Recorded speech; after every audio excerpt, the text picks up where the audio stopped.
installations which matter to them. So since we already had our plans ready, this point was debated, and both the CNCs involved, the air headquarter people, and the other services, we had taken a call that since they are mostly attacking us by Air Force assets and my Air Force bases are under threat, we should respond without waiting, in case this continues tonight also. And sure enough, this time we had their attack on our airfields with not only just loiter munitions, some of long-range weapons. Their aircraft tried to penetrate our defenses.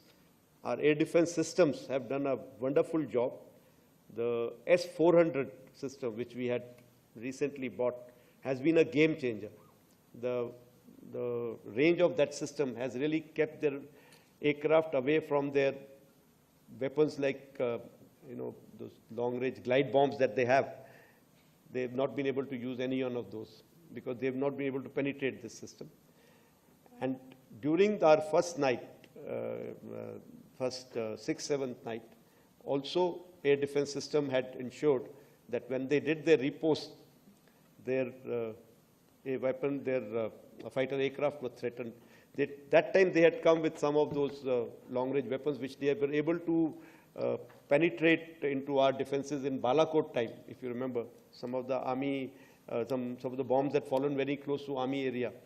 But this time, since we were ready to use our long-range weapons of surface-to-air guided weapons, they were deterred. I think initially we found the build-up taking place, very massive build-up taking place. But once the first missile was fired from our side, from the ground, we suddenly found that that dissipation of that build-up. Also, we have some kills that we have got from our SAGW systems, because every time you fire a weapon on a track, you do get a feedback as to whether it is to be treated as a kill or not, because till when is that blip remaining and where is your missile going. So that I will talk about a little later.